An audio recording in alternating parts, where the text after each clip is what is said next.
O Senhor esteja convosco. Ele está no meio de nós. Proclamação do Evangelho de Jesus Cristo segundo Lucas. Glória a vós, Senhor. Naquele tempo, os 2 discípulos contaram o que tinha acontecido no caminho e como tinham reconhecido Jesus ao partir o pão.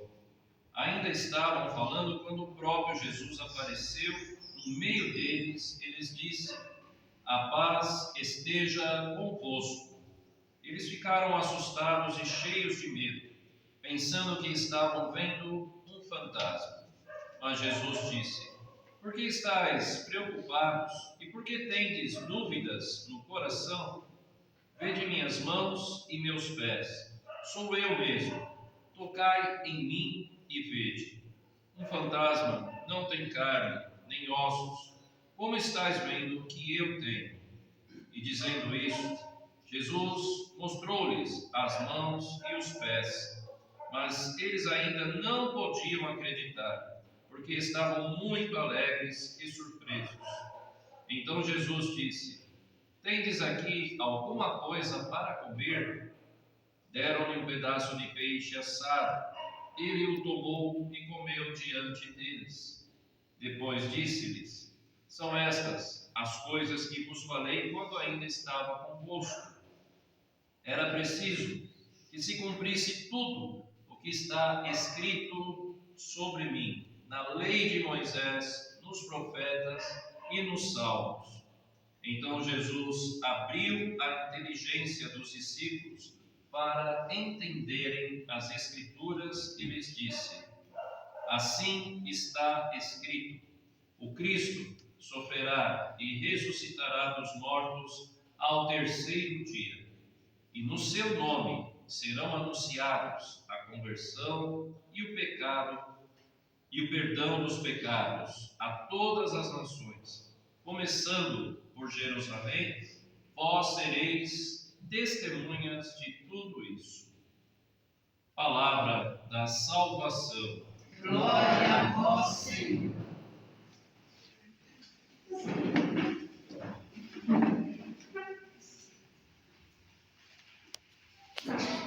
Em nome do Pai, do Filho e do Espírito Santo. Amém. Meus irmãos, minhas irmãs, terceiro domingo da Páscoa já. Estamos vivendo essa terceira semana, né?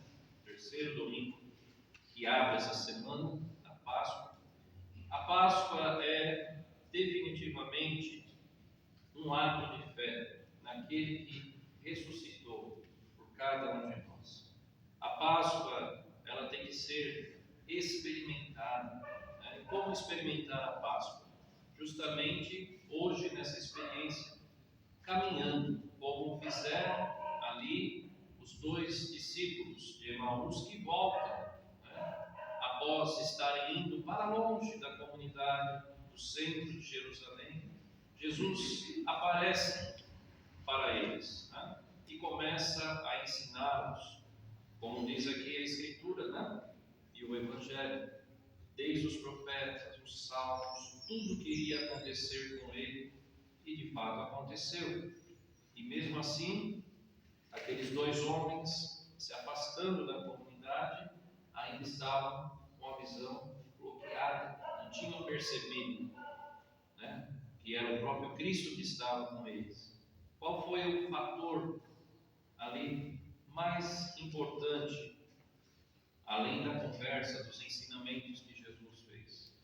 Jesus parte o pão, né? E quando ele parte o pão, os olhos do Espírito, né, vamos dizer assim, a inteligência deles se abriram, como disse no Evangelho. Jesus abriu a inteligência deles e depois da comunidade para perceberem que era ele.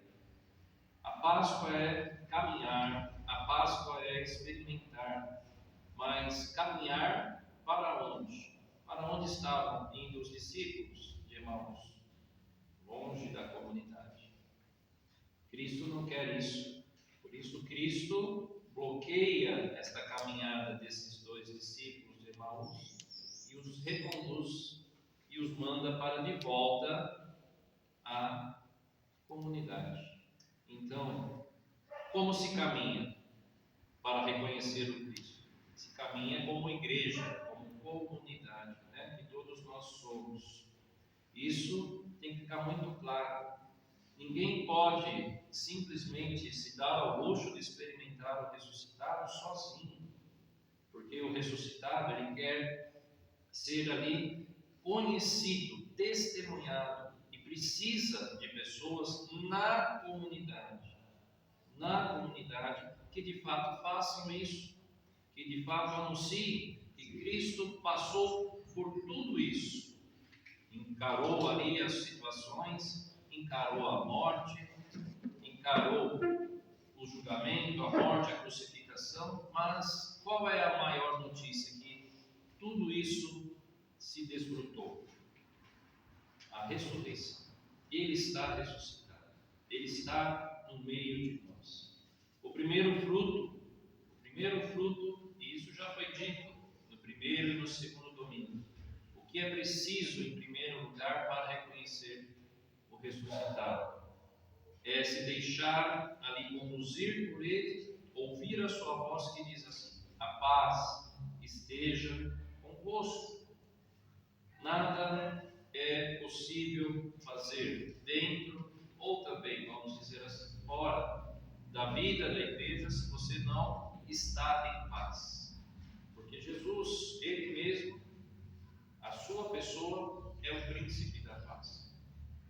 Então, olhando para os nossos dias, né, a paz, ela se divide em duas questões, né? A pessoal e aquela que envolve a todos nós. E aquela que envolve a todos nós, infelizmente, não demonstra aí a pessoa de Cristo ressuscitado, com tantos conflitos que nós estamos vivendo. Ontem, como disse no início da celebração, mais ataques, né? O Oriente Médio está se desintegrando. Cada um agora tem o seu, entre aspas, motivo concreto, né? Para atacar o país se defender e reatacar, e assim vai. A perspectiva ali que nós estamos olhando só Israel, né? E a questão da Palestina também, mas por todo o Oriente Médio, Irã, Sudão, ali perto, né? Outros países ao redor, são mais de 7, 8 países em conflitos naquela região. Conflitos, sejam um com o outro ou civilmente. É o que se diz, né? Um barril de pólvora. E onde está a paz? A paz só pode ser recebida se nós escutarmos aquele que nos convida a ter paz. Vejam a situação dos discípulos, né? Estavam ali, Pedro se dirigiu ao povo dizendo, ele faz novamente a lembrança de tudo o que aconteceu, né? O Deus de Abraão, Isaac e Jacó glorificou o seu servo Jesus. Vós o entregastes e o rejeitastes diante de Pilatos, que estava decidido a soltá-lo. Pilatos, de fato, já tinha colocado, se pronunciado, que não encontrava nada em Jesus que pudesse levá-lo à cruz. Mas o povo insistiu, crucificam. É aquela frase que dizemos, né? Domingo de Ramos e também ali na sexta-feira santa, né? Crucificam. E a sentença foi dada. O autor da vida está sentenciado à morte. E o que fará o autor da vida? A resposta é isso, é a ressurreição. Deus o ressuscitou. Ressurreição é vida. Aquele que é o autor da vida, aquele que nos dá a vida nova, não pode parar na morte. Ele ressuscitou. Ele vive, só que agora, eternamente, glorioso. O seu corpo, o seu espírito, pleno. Jesus é verdadeiro homem e verdadeiro Deus. A sua humanidade e divindade é eterna. E por que a ressurreição foi tão necessária? Poderia somente Jesus ressuscitar e falar, eu venci a morte. E pronto, vocês fizeram isso, e pronto. Mas não, ele venceu a morte, para que você também entenda e perca o medo da morte que te assusta tanto e que te faça perceber que você tem direito, né? Não por si, mas pelo mérito daquele que deu a vida e ressuscitou a vida eterna. Você tem aí o acesso à vida eterna. Como diz São Paulo, se com ele morremos, com ele também viveremos. Você quer continuar nas mortes ou ressurgir com Cristo, já nesse mundo, experimentando e definitivamente, quando morrer fisicamente, para a vida eterna? Esta é a grande questão da nossa vida que acompanha. Então, não tenhais medo, né? Jesus nos fala aqui, convida, venham, vejam minhas mãos, vejam as marcas daquilo que aconteceu, vejam meus pés, da qual me pregaram na cruz, as minhas mãos, sou eu. Jesus é uma pessoa, o ressuscitado é uma pessoa concreta, verdadeira. Não sou um fantasma. Muitas pessoas querem criar um Jesus alegórico, um fantasma, porque é um Jesus que não me compromete, não me cobra, não me impulsiona a Deus. Este nós não podemos anunciar. Nós podemos anunciar aquele que vive, e aquele que vive disse o quê? Como disse São Pedro, te faz testemunha, e o testemunho de uma vida nova começa pelo quê? Pela conversão, mudar os pensamentos, as atitudes e pelo pedido de perdão. Porque Jesus perdoou, mas você precisa pedir o perdão e assim caminhar na paz. Se livres do pecado, a graça do Espírito Santo está dentro de cada um de nós.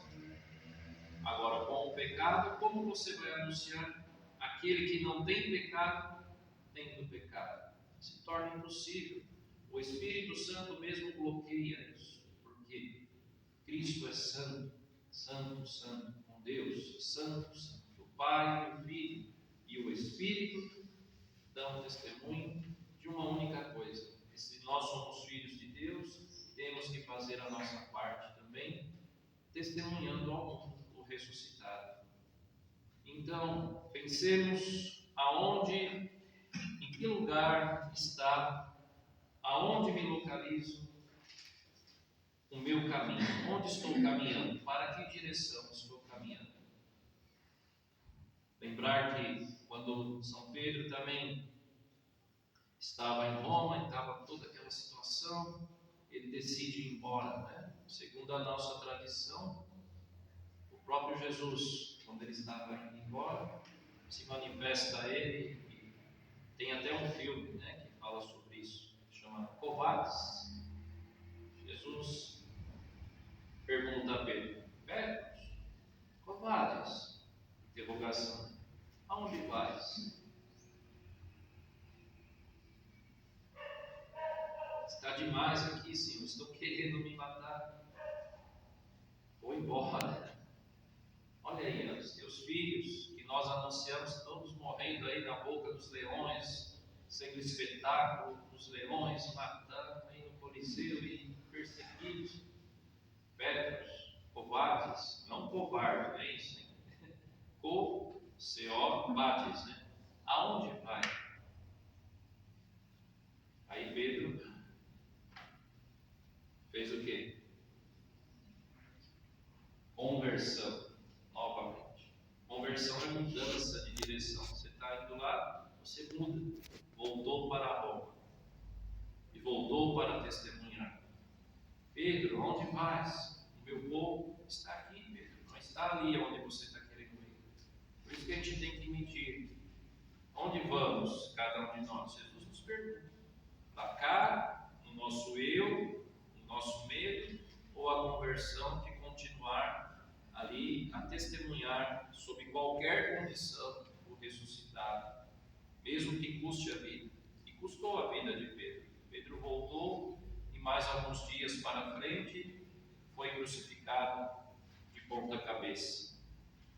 Olha como o Senhor ainda permite a gente se converter. Por isso que Pedro fala tanto em conversão. Convertei-vos e arrependei-vos, que ele experimentou isso. Né? A gente sabe a história de Pedro, sabe? Mas o importante é que ele converteu, se deixou conduzir mesmo, brigando com a sua razão, com a sua vontade.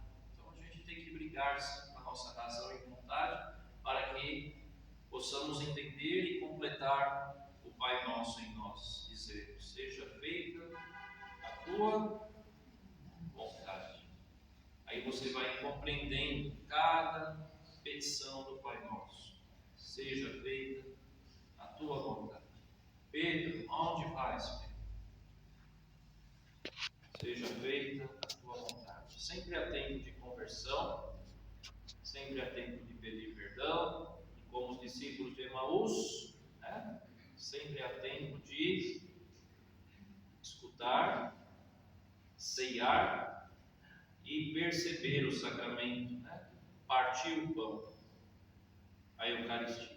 Jesus está no meio de nós, o autor da paz. Louvado seja nosso Senhor Jesus Cristo. Para sempre seja louvado. Vamos professar a nossa fé.